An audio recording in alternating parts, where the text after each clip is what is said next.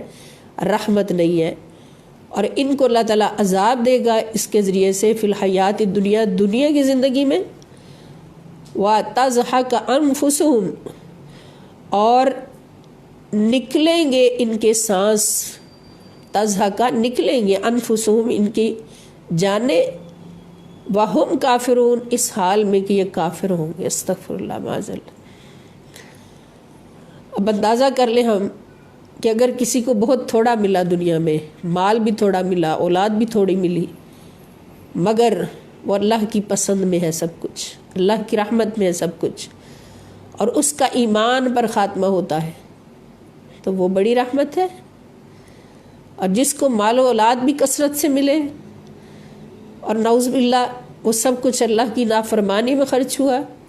اور اللہ پاک کی بارگاہ سے اس کے لیے ان چیزوں کو عذاب مقرر کر دیا گیا، اور پھر اس کا خاتمہ بھی نعوذ باللہ کروڑ بار نعوذ باللہ منہ کفر پر ہوا، تو پھر ہمیں کون سا انجام چاہیے، کون سی زندگی چاہیے؟ یقیناً ہمیں اللہ رب العزت کی پسند کی زندگی چاہیے،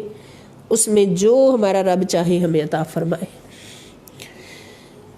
جو چاہے نہ عطا فرمائے، ہم اس پہ راضی رہیں۔ وَيَحْلِفُونَ بِاللَّهِ، اور وہ قسمیں اٹھاتے ہیں اللہ تعالیٰ کی، إِنَّهُمْ لَمِنْكُمْ،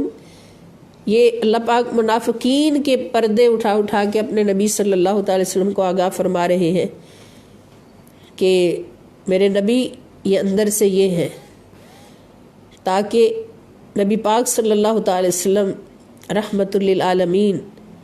اپنی کریم النفسی کے سبب سے ان کی باتوں میں یقین نہ فرمائیں۔ یحلفون، اور یہ قسمیں کھاتے ہیں باللہ اللہ تعالیٰ کی، انہم لمنکم، کہ بے شک یہ تمہارے ساتھ ہیں، تم ہی میں سے ہیں، وما ہم منکم، حالانکہ نہیں ہے یہ تمہارے اندر سے، تمہارے ساتھ نہیں ہے، یہ تم میں سے نہیں ہے، ولیکنہم، اور لیکن وہ قوم، ایسی قوم ہے، یفرقون، جو ڈرتے رہتے ہیں۔ یہ لوگ تو ڈرنے والے ہیں، یہ لوگ ڈرنے والے ہیں، تو اس لیے یہ تم میں سے نہیں ہے، اور تمہارے پاس تو ڈر کبھی آ ہی نہیں سکتا، مومن تو کبھی ڈرتا ہی نہیں سوائے اللہ تعالیٰ کے، یہ ڈرتے ہیں۔ اب یہاں پر ایک بات بڑی اہم کہ مال اور اولاد جو اللہ کی راہ میں خرچ ہو وہ اللہ کی رحمت ہے، اور وہ مال اور اولاد جو اللہ کی راہ میں کام نہ آئے وہ عذاب ہے۔ وہ کیا ہے؟ عذاب ہے۔ اس لیے اللہ والے، اللہ کے دوست، نبی پاک صلی اللہ علیہ وسلم کے سچے عاشق ہمیشہ یہ دعا کرتے ہیں کہ اے اللہ ہمیں وہی مال دے جو تیری راہ میں خرچ ہو سکے، وہی مال دے جو تیری راہ میں خرچ ہو سکے، اور وہی اولاد دے جو تیری راہ میں تیرے دین کے کام آ سکے۔ تو اس لیے کہ وہی مال اور اولاد رحمت ہے جو اللہ کی راہ میں کام آئے۔ تو ان منافقین کا یہ حال ہے کہ کہتے ہیں کہ ہم آپ کے ساتھ ہیں، آپ ہی میں سے ہیں، لیکن یہ کبھی بھی مسلمانوں کے لشکر میں ان کے ساتھ نہیں ہو سکتے، اس لیے کہ یہ تو ڈرپوک بہت ہے۔ تو یہاں سے ہمیں پتہ چلا کہ منافق ہے، کافر ہے، یہ قرآن کی گواہی ہے کہ وہ اندر سے بہت ڈرپوک ہوتا ہے، اور مومن فقط مومن ہے جو نڈر ہوتا ہے، بے باک ہوتا ہے، بہادر ہوتا ہے، جرری ہوتا ہے۔ اور اس کی مثالیں ہم 1500 سال کی تاریخ اسلام میں دیکھ رہے ہیں کہ مسلمان سپہ سالار، مومن سپہ سالار حضرت مولا علی شیر خدا رضی اللہ تعالیٰ عنہ سے لے کے آج تک جتنے مومن سپہ سالار گزرے ہیں ان کی طاقت کا اندازہ ہم خود کر سکتے ہیں کہ مولا علی شیر خدا رضی اللہ تعالیٰ عنہ سپہ سالار تھے تو خیبر کا قلعہ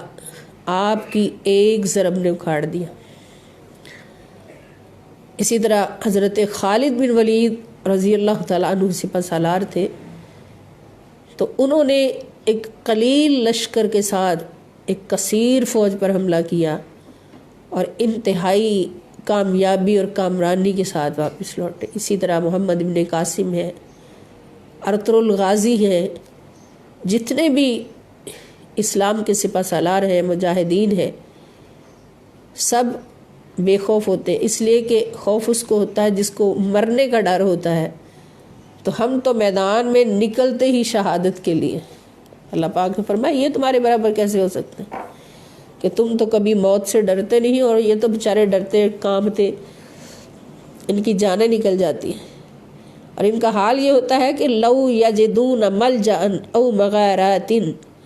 او مدخلا لولوا الیہ وہم یجمحون۔ ان کا حال یہ ہوتا ہے کانپتے ہوئے کہ لو یجدون، اگر مل جائے ان کو، ملجأن کوئی پناہ گاہ، او مغارات یا کوئی غار چھپنے کی جگہ، او مدخلن یا کوئی بیٹھنے کی جگہ، داخل ہونے کی جگہ، لولوا الیہ تو اس کی طرف بھاگتے ہیں، اس کی طرف منہ پھیر لیں گے، وہم یجمحون اور منہ زوری کر رہے ہوتے ہیں، منہ زوری کرتے ہوئے اس کی طرف بھاگ پڑیں گے، منہ پھیر لیں گے اگر ان کو کوئی بھی پناہ گاہ مل جائے۔ تو ایسے ڈرپوک لوگوں کا لشکر اسلام میں رہنا ہی نقصان دہ ہے۔ وَمِنْهُمْ، اور ان میں سے بعض ایسے بھی ہیں، اللہ پاک ان کی ساری خصلتیں نبی پاک صلی اللہ علیہ وسلم کے سامنے بیان فرما رہے ہیں۔ وَمِنْهُمْ، اور ان میں سے بعض ایسے بھی ہیں، مَن يَلْمِزُكَ، جو الزام لگاتے ہیں آپ پر، طعنہ زنی کرتے ہیں آپ پر، فی صدقات، صدقات کی تقسیم کے بارے میں، صدقات کی تقسیم کے بارے میں آپ پر طعنہ زنی کرتے ہیں۔ یہاں صدقات سے مراد ہے زکوٰۃ، کہ زکوٰۃ جب آتی ہے بیت المال میں تو اس کی تقسیم نبی پاک صلی اللہ تعالیٰ علیہ وآلہ وسلم فرماتے ہیں، تو حضور سے بڑھ کر کون جان سکتا ہے کہ کون کتنا ضرورت مند ہے، کس کو کتنا دینا ہے۔ تو جب آپ صدقات تقسیم فرماتے ہیں اس میں بھی بولتے ہیں فَإِنْ أُعْتُوا مِنْهَا رَضُوا، فَإِنْ، بس اگر اُعْتُوا ان کو بھی دے دیا جائے، منہا اس میں سے، رضوا تو یہ خوش ہو جاتے ہیں، وَإِن لَمْ يُعْتَوْا، وَإِن اور اگر لم يُعْتَوْا نہ دیا جائے ان کو، منہا اس میں سے، اِذَا هُمْ يَسْخَطُونَ تو پھر وہ ناراض ہو جاتے ہیں، یعنی خود کو کچھ مل جائے تو خوش ہے، نہ ملے تو ناراض ہے۔ ایسے لوگ ہمیشہ نقصان کا باعث ہوتے ہیں۔ وَلَوْ أَنَّهُمْ، اور اگر بے شک وہ، رضوا راضی ہو جائیں، راضی ہو جاتے، ما جو کچھ آتاہم اللہ ان کو عطا کیا اللہ نے، ورسولہ اور اللہ کے رسول صلی اللہ علیہ وسلم نے، اگر وہ اس پر راضی ہو جاتے جو اللہ تعالیٰ نے اور اس کے رسول صلی اللہ علیہ وآلہ وسلم نے ان کو عطا کیا، وقالو اور کہتے، حسبنا اللہ کافی ہے ہمارے لیے اللہ تعالیٰ، سیؤتینا اللہ ان قریب دے گا ہمیں اللہ تعالیٰ، من فضلہ اپنے فضل سے، ورسولہ اور اس کا رسول بھی ہمیں دے گا، انا الی اللہ راغبون بے شک ہم اللہ کی طرف ہی رغبت کرنے والے ہیں۔ یعنی ان کو کہنا تو یہ چاہیے تھا کہ جو کچھ بھی ہمیں اللہ اور اس کے رسول نے دے دیا ہے تو یہ بہت ہے اور ہمارے لیے اللہ کافی ہے، اور ان قریب اللہ تعالیٰ اور اس کے رسول صلی اللہ علیہ وسلم ہمیں اور بھی عطا فرمائیں گے اپنے فضل سے۔ اب یہاں پر اللہ پاک نے اپنی عطا کا ذکر فرمایا تو ساتھ ہی فرمایا کہ اللہ بھی عطا کرے گا اور اللہ کے رسول صلی اللہ علیہ وسلم بھی عطا کریں گے۔ اب اللہ تعالیٰ کی عطا کے ساتھ رسول اللہ صلی اللہ علیہ وسلم کی عطا کو جوڑنا شرک ہے، جبکہ خود اللہ پاک نے اس کا طریقہ بھی ہمیں بتایا اور سلیقہ بھی بتایا، سکھایا کہ اللہ اور اس کے رسول صلی اللہ علیہ وسلم کی عطا ایک ہی ہے، اور یہ بھی بتا دیا کہ اللہ عطا کرتا ہے اور اللہ کے حکم سے، اللہ رب العزت کی عطا سے اللہ کے رسول صلی اللہ تعالی علیہ وسلم بھی عطا فرما سکتے ہیں اور عطا فرماتے ہیں۔ اللہ کے رسول صلی اللہ علیہ وآلہ وسلم عطا فرماتے ہیں، اللہ کی بارگاہ سے لے لے کے حضور امت کو بانٹتے ہیں۔ اور حدیث پاک کہ اللہ تعالیٰ عطا کرتا ہے، ان اللہ معطی و انا قاسم، اور ایک مقام پر ایسے کہ انما انا قاسم واللہ یعطی، کہ بے شک میں تو تقسیم کرنے والا ہوں اور میرا رب عطا کرنے والا ہے، اللہ عطا کرنے والا ہے۔ تو رسول اللہ صلی اللہ علیہ وسلم کی عطا جو ہے وہ اللہ کی عطا ہے۔ رسول اللہ صلی اللہ علیہ وسلم وہی عطا فرماتے ہیں جو اللہ تعالیٰ حضور علیہ السلام کو عطا فرماتے ہیں، اس لیے رسول کی عطا اللہ کی عطا ہے۔ تو کچھ ایسے بھی صاحبان اسلام ہیں کہ جو اس بات کو بھی شرک کا نام دے دیتے ہیں کہ یہ کیوں کہتے ہو کہ رسول اللہ صلی اللہ علیہ وسلم عطا فرماتے ہیں۔ اب دیکھیں قرآن نے ہمیں بتایا، تو جو اس بات کا انکار کرے گا کہ رسول اللہ صلی اللہ علیہ وسلم عطا نہیں فرما سکتے تو وہ جاہل قرآن کا انکار کرے گا، وہ اللہ رب العزت کے حکم کا انکار کرے گا، اللہ کی گواہی کا انکار کرے گا، اور جو اللہ کی گواہی کا انکار کرے پھر وہ مسلمان کہاں رہا۔ تو رسول اللہ صلی اللہ علیہ وآلہ وسلم بھی عطا فرماتے ہیں، اور اللہ تعالیٰ خود فرما رہے ہیں کہ ایسے کہا کرو جو اللہ اور اس کے رسول نے عطا کر دی اس پہ راضی رہو، اور کو حسبنا اللہ، اللہ ہمارے لیے کافی ہے، اور اللہ اور اس کا رسول صلی اللہ علیہ وسلم ہمیں اپنے فضل سے اور عطا فرمائیں گے، اور بے شک ہم اللہ کی طرف رغبت کرنے والے ہیں۔ اب صدقات کے بارے میں جب شکوہ کرتے ہیں تو اللہ پاک نے اپنے نبی صلی اللہ تعالیٰ علیہ وآلہ وسلم کو صدقات کی تقسیم کے وہ مقام بھی بتا دیے، مستحقین زکوٰۃ کی بھی وضاحت فرما دی کہ کون کون زکوٰۃ کے مستحق ہیں۔ اللہ تعالیٰ فرماتے ہیں انما الصدقات للفقراء والمساکین والعاملین علیہا والمؤلفۃ قلوبہم وفی الرقاب والغارمین وفی سبیل اللہ وابن السبیل فریضۃ من اللہ واللہ علیم حکیم۔ کہ انما بے شک الصدقات، صدقات یعنی زکوٰۃ کے مصرف کون کون سے ہیں؟